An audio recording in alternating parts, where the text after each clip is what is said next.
बुल्ढाना जिले में स्थित शेगांव, जहाँ पे गजानन स्वामी जी का मुख्य मंदिर स्थित है, इसकी बात हम करने जा रहे हैं। दोस्तों, अगर आप शेगांव जाने का विचार बना रहे हैं और आपके अगर मन में कोई योजना है शेगांव जाने के लिए, तो ये वीडियो आप लोगों के लिए काफी यूजफुल है, क्योंकि आज की वीडियो में मैं आप लोगों को बताऊंगा कि आपको शेगांव कैसे पहुंचना है, शेगांव में आपको कितने दिन का ट्रिप बनाना चाहिए, शेगांव में हमको खाने पीने की क्या व्यवस्था है, शेगांव के गजानन स्वामी जी के दर्शन करने के लिए हमको मंदिर में प्रवेश करने से पहले किन किन नियमों का पालन करना पड़ेगा, शेगांव में कौन कौन से दर्शनीय स्थल है, और वीडियो के अंत में ये भी जानेंगे कि एक व्यक्ति का कुल खर्चा कितना आ जाएगा शेगांव को घूमने में।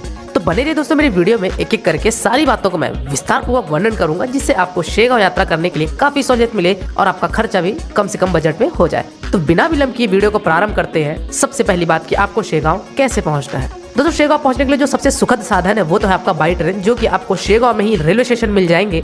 तो आप शेगांव उतर सकते हैं, जो कि मंदिर परिसर से 1.5 किलोमीटर की दूरी पे ये शेगांव रेलवे स्टेशन आपका पड़ता है। हालांकि दोस्तों, शेगांव में सभी प्रमुख ट्रेनें नहीं रुकती हैं, कुछ कुछ ट्रेनों का ही वहां से परिचालन है। लेकिन अगर आपकी ट्रेन शेगांव नहीं पहुंचती है, तो अगर आप पूरब साइड से या नॉर्थ साइड से आ रहे हैं, तो आपका जो नियरेस्ट स्टेशन पड़ेगा वो पड़ेगा आपका अकोला, या फिर आपका अगर साउथ साइड से आते हैं तो फिर वो आपका पड़ेगा भुसावल। तो दोस्तों, अकोला या फिर भुसावल ये दोनों रेलवे स्टेशन उतर के आप शेगांव की कोई भी कनेक्टिंग ट्रेन या फिर बाई बस के माध्यम से आप शेगांव पहुंच सकते हैं, जो कि बुल्ढाना जिले में स्थित है। तो दोस्तों, आपको शेगांव पहुंचने के लिए ये ऑप्शन मिल जाते हैं, और अगर आपकी ट्रेन शेगांव तक रुकती है तो फिर तो वेल एंड गुड।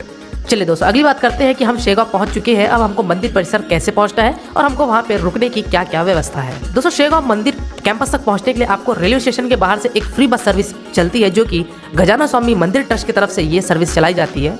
तो रेलवे स्टेशन के सामने से जब आप आएंगे तो वहाँ पे एक फ्री बस सर्विस आपको खड़ी मिलेगी, तो वो आप बस में बैठिए और आपको वो टेम्पल तक फ्री ऑफ कॉस्ट पे छोड़ देगी। या नहीं तो अगर आप ऑटो के माध्यम से आना चाहते हैं, तो आप शेगांव रेलवे स्टेशन से 10-10 रुपए देकर आप प्रति व्यक्ति के हिसाब से आप मंदिर कैंपस तक पहुँच सकते हैं। चलिए दोस्तों, हम मंदिर कैंपस पहुंच चुके हैं और अब बात करते हैं कि हमको अपनी रूम की बुकिंग कैसे करनी है और हमको रूम कहाँ मिलेगा। दोस्तों, जैसा कि मैंने आपको बताया कि गजानन स्वामी मंदिर ट्रस्ट की तरफ से ही वहाँ पे आपको रुकने की व्यवस्था दी जाती है। लेकिन अगर आप बैचलर है या फिर अगर आप 2 व्यक्ति है, तो फिर वहाँ पे आपको रूम अलॉट नहीं किया जाएगा मंदिर कैंपस के पास, क्योंकि गजानन स्वामी का जो भक्त निवास है वो एक नहीं बल्कि 3 से 4 जगहों पे है। तो एक तो आपका मंदिर के पास में ही है, जिसको भक्त निवास 1 बोला जाता है, और दूसरा भक्त निवास 2 है, वो भी आपके मंदिर परिसर के पास में ही है। तो दोस्तों, इन दोनों भक्ति निवास में आपको फिलहाल रूम की अभी सोलो के लिए नहीं दिया जाता, लेकिन अगर आपकी फैमिली है तो आप वहाँ अपना स्टे बना सकते हैं। एक दिन के रूम के किराए की बात करूँ, जो कि नॉन एसी है, वो आपका 400 रुपए पड़ता है। तो आप ये वहाँ पहुँचकर आप अपने रूम ले सकते हैं, अगर आपकी फैमिली बड़ी है तो। वही अगर आप 2 लोग हैं या फिर अगर आप सिंगल आ रहे हैं और अगर आपको वहाँ रुकना है, तो फिर आप वहाँ से 3 किलोमीटर दूरी एक आपका पड़ता है आनंद विहार विसावा। तो दोस्तों, आप वहाँ जा सकते हैं, या नहीं तो आप आनंद सागर भक्त निवास में भी जा सकते हैं। वहाँ भी आपको रुकने की उत्तम व्यवस्था, खाने पीने की उत्तम व्यवस्था वहाँ मिल जाएगी, जो कि गजानन स्वामी मंदिर ट्रस्ट का ही है। तो दोस्तों, आनंद सागर विसावा में आपको वहाँ पे अलग अलग बिल्डिंग्स दिखेगी, जो कि आपका 1A 2A 2B इस तरीके से वहाँ पे अलग अलग बिल्डिंग्स है, वहाँ आप जाइए। दोस्तों, अगर आप सिंगल है और अगर आप रूम नहीं लेना चाहते हैं, तो आप वहाँ 50 रुपये डिपॉजिट करके आप वहाँ डॉर्मेट्री में चले जाएंगे। दोस्तों, एक रूम में आपको वहाँ पे 15 बेड देखने को मिलेंगे। इस 15 बेड में आपको तकिए चादर भी उपलब्ध कराए जाएंगे, तो आप अपने एक बेड लेकर वहाँ विश्राम कर सकते हैं। और 50 रुपये इस रूम का टैरिफ होता है, जो कि काफी नीट एंड क्लीन रूम होती है। तो आप इस तरीके से आप यहाँ स्टे बना सकते हैं। अब बात करते हैं जो मंदिर परिसर से आपने आनंद सागर विसावा जो जाना था, जो कि 3 किलोमीटर मैंने बताया था, ये 3 किलोमीटर के लिए आपको वहाँ से बस मिलती है। कहने का मतलब ये है कि वहाँ पे गजानन स्वामी का जो मंदिर ट्रस्ट है, तो वो आपको फ्री बस सर्विस के माध्यम से आप कहीं भी आवागमन कर सकते हैं, जो कि आप सुबह 5 बजे से लेकर रात्रि 11 बजे तक की ये परिचालन शुरू रहती। तो आप ट्रस्ट के बस के माध्यम से ही आवागमन कर सकते हैं। तो आपको किसी भी तरीके की अतिरिक्त शुल्क देकर आपको ऑटो प्रयोग नहीं करना है। चलिए दोस्तों, दर्शन करने से पहले हम एक और बात कर लेते हैं कि हमको वहाँ पे शेगांव में खाने पीने की क्या व्यवस्था है। दोस्तों, हालांकि शेगांव में या फिर किसी भी शहर में आपको प्राइवेट होटल्स, रेस्टोरेंट, ढाबा ये सारी चीजें इत्यादि देखने को तो मिलती है, लेकिन अगर आप शेगांव गए हैं और गजानन स्वामी जी के प्रसादालय का भोजन ग्रहण नहीं किए, तो फिर आपने किसी भी चीज का स्वाद मेरे ख्याल से नहीं देखा। दोस्तों, आपको मंदिर परिसर में ही, या फिर ये कहना चाहिए कि जहाँ भी आपने स्टे किया है, आनंद सागर विसावा हो, चाहे आनंद विहार हो या फिर भक्त निवास हो, जहाँ कहीं भी स्टे किया वहाँ पे हर जगह आपको गजानन स्वामी जी का भोजनालय यानी कि प्रसादालय देखने को मिलेगा।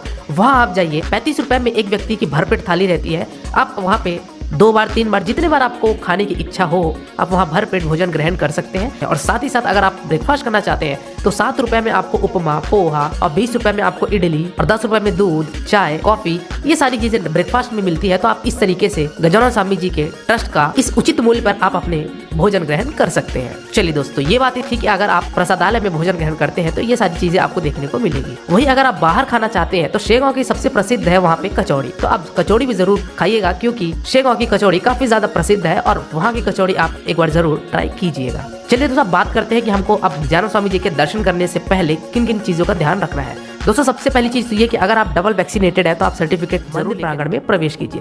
दोस्तों, मंदिर प्रांगण में प्रवेश करते साथ ही आपको सभी तरीके की शांत भरा माहौल नजर। दर्शन में आपको ज्यादा समय नहीं लगेगा अगर वो गुरुवार नहीं है या फिर अगर संडे नहीं है तो, क्योंकि गुरुवार और संडे को गजानन स्वामी जी के मंदिर में काफी ज्यादा भक्तों की भीड़ होती है। तो आप इन 2 दिवस को छोड़कर आप किसी भी समय गजानन स्वामी जी के दर्शन के लिए जा सकते हैं, अगर आप भीड़ से बचना चाहते हैं तो दोस्तों, आप जय गजानन स्वामी जी का नारा लगाते हुए मंदिर प्रांगण प्रवेश कीजिए, लाइन में लगिए, गजानन स्वामी जी के दर्शन करके अपनी मनोकामनाएं मांगिए और मंदिर प्रांगण से बाहर आइए। दोस्तों, वहाँ पे आपको कुछ डोनेशन का भी मिलेगा, तो अगर आप डोनेशन देना चाहते हैं तो वहाँ डोनेशन देके आपको वहाँ पे रिसिप्ट मिलेगी और आपको एक लड्डू मिलेगा। तो ये चीज भी आप वहाँ पे कुछ अपनी इच्छा अनुसार अगर आप कुछ अर्पण करना चाहते हैं तो वो आप अपने हिसाब से कर सकते हैं। चलिए दोस्तों, अगली बात करते हैं कि हमको शेगांव में और कौन कौन से स्थान पे घूमना है। तो दोस्तों, शेगांव हालांकि एक पंचायत है तो ज्यादा दर्शनीय स्थल तो नहीं है, लेकिन यहाँ पे ही मंदिर ट्रस्ट की तरफ से एक बनाया गया है आनंद सागर, जो कि एक बहुत बड़ा गार्डन है। यहाँ पे आपको टॉय ट्रेन भी देखने को मिलेगी, फॉरेस्ट देखने को मिलेगा, जू देखने को मिलेगी, एक पर्यटन स्थल, मतलब हर प्रकार की चीजें इस आनंद सागर पार्क में उपलब्ध है। हालांकि दोस्तों, अभी इसमें कंस्ट्रक्शन चल रहा है करके कुछ समय के लिए इसको अभी रोका गया है, लेकिन आने वाले समय पे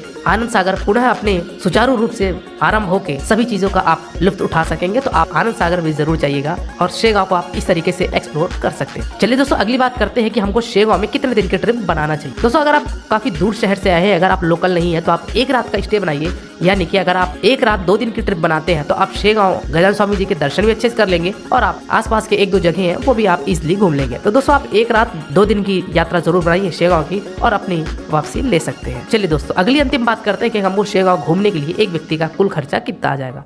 तो दोस्तों, अगर आप एक रात 2 दिन की ट्रिप बनाते हैं और अगर आप ट्रस्ट के रूम में ही रुकना चाहते हैं और प्रसाद भी आप गजानन स्वामी जी के प्रसादालय में ही ग्रहण करते हैं, तो मान के चलिए कि एक व्यक्ति का जो खर्चा आएगा वो आपका हार्डली 1000 से 1500 रुपए आएगा और आप शेगांव के गजानन स्वामी जी के दर्शन अच्छे से कर लेंगे। दोस्तों, इस फेयर में मैंने किसी भी तरीके के आपके ट्रेन की टिकट, फ्लाइट की टिकट, आपके शॉपिंग के खर्चे, ये सब खर्चे को ऐड नहीं किया है। इस खर्चे में मैंने केवल और केवल आपके वहाँ के लोकल जो खर्चे होंगे उसके खर्चे, आपके खाने पीने के खर्चे और आपके रुकने के यानी कि एकोमोडेशन के जो भी खर्चे होंगे उस खर्चे को ऐड किया जाए तो मैक्सिमम टू मैक्सिमम आपका 1000 से 1500 रुपए आएगा और आप बुल्ढाना जिले के शेगांव यानी कि गजानन स्वामी की नगरी आप अच्छी तरीके से एक्सप्लोर कर लेंगे। तो दोस्तों, ये था शेगांव आपको कैसे पहुंचना है और किस तरीके से एक्सप्लोर करना है। मिलते हैं फिर एक नई वीडियो में एक नई यात्रा के साथ, एक नए जोश के साथ। आपकी यात्रा मंगलमय हो।